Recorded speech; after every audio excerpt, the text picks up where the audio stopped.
अस्सलाम वालेकुम। आज की वीडियो में हम देखेंगे ज्योमेट्रिक सीरीज़ क्या है और उसका फाइनाइट सम कैसे फार्मूला है, क्या फार्मूला है इनफाइनाइट सम, और इसकी कन्वर्जेंस की बात करेंगे। अच्छा जी, सबसे पहले हम ज्योमेट्रिक सीरीज़ जाने से पहले हम सीक्वेंस और सीरीज़ देखते हैं। सीक्वेंस क्या होता है? आपके पास अगर बहुत से नंबर जो हैं उसको अगर हम लिस्ट ऑफ नंबर्स को स्पेसिफिक पैटर्न पे अरेंज करते हैं तो उसको हम सीक्वेंस कहते हैं। और इसकी अगर मैथमेटिकल डेफिनेशन की बात करें तो ऐसी मैपिंग जिसमें हमारे पास जो डोमेन है वो सेट ऑफ नेचुरल नंबर से रियल की तरफ मैप करे, और यानी कि एक ऐसी मैपिंग जिसकी जो डोमेन है वो सेट ऑफ नेचुरल नंबर हो, तो इसको हम सीक्वेंस कहते हैं। अब ये जो क्वेश्चन है ये आपको इंटर में भी पूछा जा सकता है और वाइवा में भी किसी तरीके से पूछा जा सकता है कि सीक्वेंस क्या होती है। आप ये एक्सप्लेन कर सकते हो कि सीक्वेंस जो है a list of number that follow a specific pattern is called a sequence. And अगर कहीं कहीं मैथमेटिकल डेफिनेशन क्या है तो एक ऐसी मैपिंग जिसकी domain set of natural number होती है उसको हम सीक्वेंस कहते हैं। यहाँ पर एक एग्जांपल दी हुई है 2 4 6 8 2 4 8 16 13, यानी कि ये स्पेसिफिक पैटर्न पे चल रहा है। ठीक है, 2 के बाद 4 है। ठीक है, 2 के अंदर जो है वो 2 ऐड किया तो 4 आ गया, 4 के अंदर 4 ऐड किया तो 8 आ गया, 8 के अंदर 8 ऐड किया तो 16 आ गया, यानी एक स्पेसिफिक पैटर्न पे चल रहा है, तो इट्स कॉल्ड सीक्वेंस। अब सीक्वेंस की टर्म्स को अगर हम जमा कर देते हैं तो हमें मिल जाती है सीरीज़। यहाँ पर लिखा हुआ the sum of element in a sequence, यानी सीक्वेंस की एलिमेंट्स को हम सम करते हैं तो उसको हम सीरीज़ कहते हैं। This is called the series. अब हम देखते हैं ज्योमेट्रिक सीरीज़ क्या होती है। देखिए, ज्योमेट्रिक सीरीज़ एक ऐसी सीरीज़ होती है जिसमें हर अगली टर्म पिछली टर्म से एक फिक्स्ड नंबर मल्टीप्लाई करके मिलती है।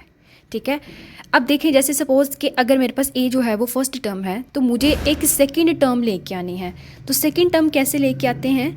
हमने पिछली टर्म को किसी फिक्स्ड नंबर, हम सपोज़ कर लेते हैं वो फिक्स्ड नंबर आर है, उस फिक्स्ड नंबर आर के साथ मल्टीप्लाई करवाएं तो हमें जो टर्म मिलेगी वो हमारी नेक्स्ट टर्म होगी। ठीक है, ये ज्योमेट्रिक सीरीज़ की डेफिनेशन है कि ज्योमेट्रिक सीरीज़ एक ऐसी सीरीज़ होती है जिसमें हमें नेक्स्ट टर्म जो है वो कैसे मिलती है? अगर हम पिछली टर्म को फिक्स्ड नंबर के साथ मल्टीप्लाई करवाएं और फिक्स्ड नंबर के साथ मल्टीप्लाई करवाएं तो वो ज्योमेट्रिक सीरीज़ होती है। अब इसमें जो हमारा फिक्स्ड नंबर होगा वो होगा आपका कॉमन रेशो। ठीक है, इस फिक्स्ड नंबर को हम कॉमन रेशो कहते हैं। ये जनरल फार्मूला है ज्योमेट्रिक सीरीज़ का। ज्योमेट्रिक सीरीज़ का जनरल फार्मूला क्या है? ये a plus r a into a r square, means कि ऐसे ही कि अगर ए फर्स्ट टर्म है और आर जो है वो कोई फिक्स्ड नंबर है तो इस ए को हम आर के साथ मल्टीप्लाई करवाएं तो हमें क्या मिलेगा? A R. ठीक है, अब मुझे नेक्स्ट टर्म चाहिए तो नेक्स्ट टर्म क्या होगी? पिछली टर्म को ए आर को हम किसी फिक्स नंबर के साथ मल्टीप्लाई करवाएंगे तो हमें क्या मिल जाएगा? ए आर स्क्वायर। तो यहाँ पर ये आ जाएगा ए आर स्क्वायर, और इसी तरीके से ये चलता जाएगा। ठीक है, अब ज्योमेट्रिक सीरीज़ में आपको ये पता है कि this is called the first term, और आर जो है ये कॉमन रेशो होता है। यहाँ से कॉमन रेशो कैसे निकलता है? कॉमन रेशो बेसिकली हम अगली टर्म को पिछली टर्म से डिवाइड करवाने पे जो हमें रेशो मिलेगा उसको हम कॉमन रेशो कहते हैं। ठीक है, अगली टर्म को पिछली टर्म के साथ डिवाइड करवाएंगे। ऐसा नहीं करना है कि पिछली को अगली के साथ डिवाइड कराना है। अगली टर्म लेनी है, ठीक है, उसको पिछली के साथ डिवाइड कराना है, तो जो भी आपको वैल्यू मिलेगी, जो भी रेशो के बाद जो वैल्यू मिलेगी उसको हम कॉमन रेशो कहते हैं। इसकी एग्जांपल लेते, ये एग्जांपल है 5 15 एंड 45। तो अगर इसमें जो फर्स्ट टर्म है वो हमारे पास 5 है जिसको हम ए कहते हैं, और अगर हमने इसका कॉमन रेशो निकालना है तो कैसे करेंगे? जो भी आप रेंडमली टर्म ले लो, जैसे मैंने यहाँ पर 15 लिया है तो 15 से पिछले वाली टर्म क्या है? 5, तो आप इसको डिवाइड कराओगे तो आपको क्या मिल जाएगा?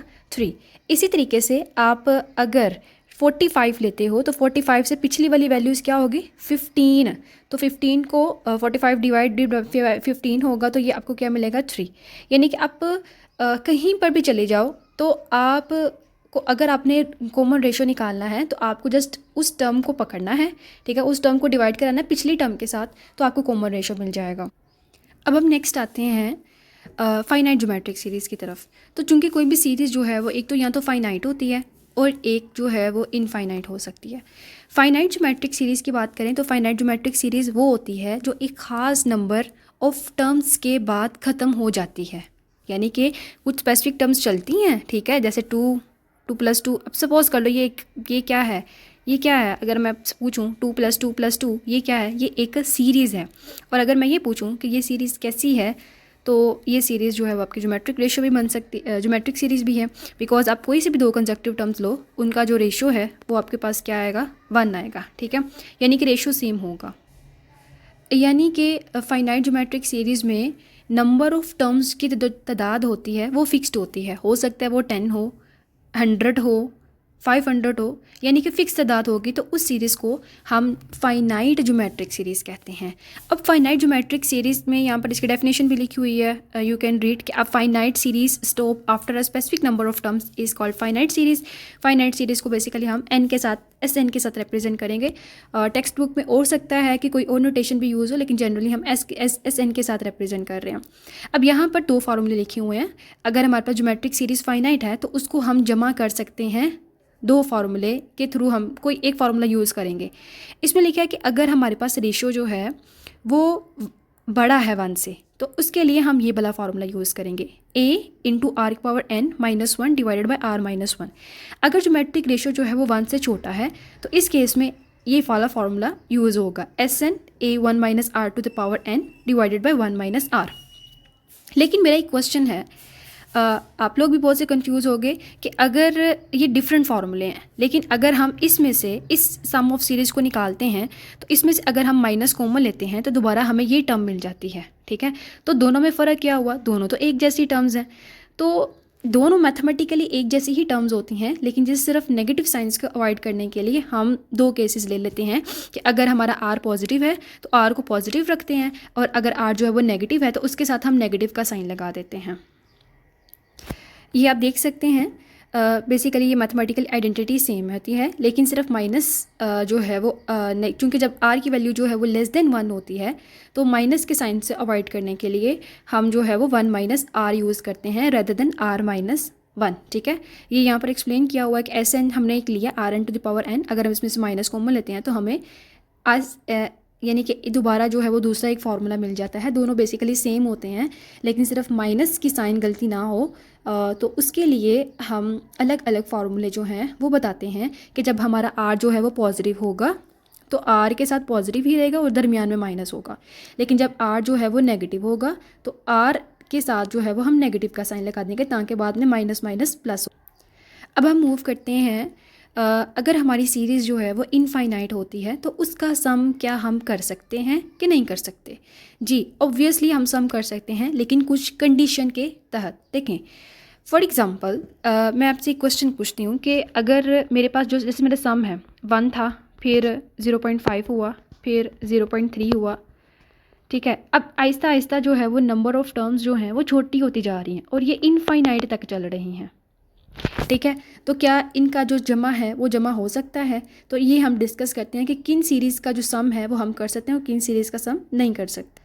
देखिए, अगर तो हमारे पास जो सीरीज़ है ज्योमेट्रिक सीरीज़, अगर तो उसका जो ज्योमेट्रिक रेशो है, कॉमन रेशो जो है वो अगर तो वो लेस देन 1 होता है, ठीक है, उसका एब्सोल्यूट, ठीक है, एब्सोल्यूट ऑफ कॉमन रेशो जो है अगर तो वो 1 से छोटा होता है तो फिर हम कहेंगे कि वो हमारी ज्योमेट्रिक सीरीज़ कन्वर्जेंट है और इस इनफाइनाइट ज्योमेट्रिक सीरीज़ का जो सम होता है वो हम निकाल सकते हैं। लेकिन अगर कॉमन रेशो जो है वो 2 आ जाता है, -2 आ जाता है, ठीक है, अगर हम इसका एब्सोल्यूट लेंगे तो ऑब्वियसली हमें ये मिलेगा ना, यानी नेगेटिव साइन को इग्नोर करके आपको कॉमन रेशो ऑफ एब्सोल्यूट की वैल्यू अगर 1 से बड़ी मिलती है तो वो सीरीज़ हमारी डाइवर्जेंट हो जाती है और उस सीरीज़ का सम हम नहीं निकाल सकते।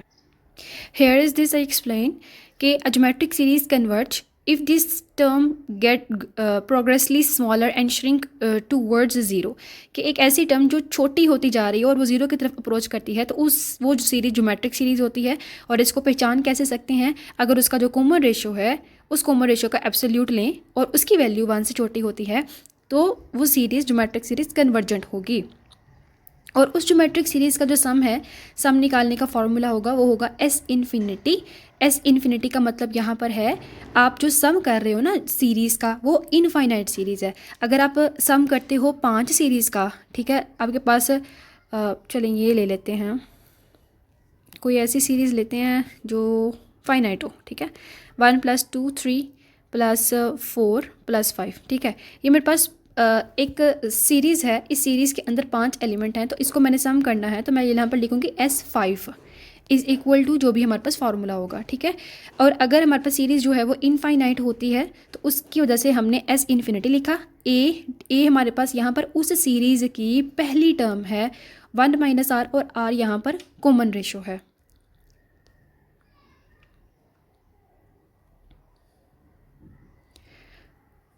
उसके बाद नेक्स्ट है डाइवर्जेंट सीरीज़। डाइवर्जेंट सीरीज़ में क्या होता है कि उसका जो सम है वो एग्जिस्ट करता ही नहीं है, क्योंकि वो सीरीज़ वक्त के साथ साथ, यानी कि जैसे जैसे नेक्स्ट टर्म बढ़ती जाती है उसकी जो सीरीज़ का सम होता है वो बढ़ता जाता है, इसलिए इसका जो सम होगा वो हम कैलकुलेट नहीं कर सकते। यहाँ पर इसमें लिखा हुआ, एक्सप्लेन किया हुआ है कि कंडीशन, डाइवर्जेंस की कंडीशन क्या है कि अगर हमारा absolute geometric ratio greater than 1 होता है तो इस केस में हमारी सीरीज़ जो है वो ज्योमेट्रिक डाइवर्जेंट होगी। एंड दिस इज़ एग्जांपल कि 3 + 6 + 12 और ऐसे ये वैल्यूज़ बढ़ती जा रही हैं और ये इन्फिनिटी तक जा रही हैं, तो इस केस में हम इसका सम नहीं निकाल सकते हैं, क्योंकि ये नंबर जो है बहुत जो है वो तेज़ी से ग्रो कर रहा है। अब हमने इस वीडियो में देखा कि हमने जो है ज्योमेट्रिक सीरीज़ क्या है, और अगर हमारे पास ज्योमेट्रिक सीरीज़ जो है वो फाइनाइट होती है तो उसका सम का फॉर्मूला जो है वो ये होता है अगर हमारे पास R1 नहीं होता है। लेकिन अगर मैं आपसे क्वेश्चन करूं कि अगर हमारे पास R1 हो जाता है तो उस केस में हमारा ज्योमेट्रिक सीरीज़ का जो सम होगा वो कैसा होगा। एग्जाम्पल ले लेते हैं। अगर मैं कहूँ ये मेरे पास 5 1 जो है वो ऐड हुए हैं, ये क्या है, फाइनाइट है। दूसरा कि इसके अंदर जो कॉमन रेशो है वो 1 है, ठीक है। अगर मैं कहूँ कि इसका सम क्या होगा, इसका सम का फॉर्मूला होगा S5।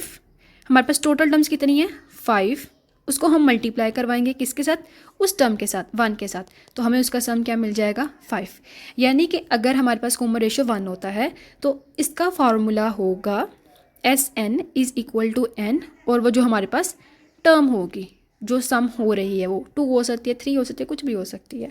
आई से के A, ठीक है, मैं यहाँ पर A लिख देती हूँ, A, ठीक है, n मल्टीप्लाई A हमारे पास Sn होगा अगर हमारे पास R 1 के बराबर हो। देखा कि अगर हमारे पास कंडीशन जो है वो इनफाइनाइट, ज्योमेट्रिक सीरीज़ इनफाइनाइट हो जाती है तो उस केस में हम इसका सम जो है वो कैसे निकाल सकते हैं। हम सम तब निकालेंगे जब ज्योमेट्रिक सीरीज़ का common ratio, absolute common ratio less than 1 होगा, और इसका सम निकालने का फॉर्मूला होगा A/1 माइनस A, और सीरीज़ डाइवर्ज करेगी अगर उसका absolute common ratio greater than 1 होगा, तो उस केस में हम इसका सम जो है वो कैलकुलेट नहीं कर सकते। अगर आपको कोई क्वेश्चन हो ज्योमेट्रिक सीरीज़ के बारे में तो आप कमेंट कर सकते हो। Thank you.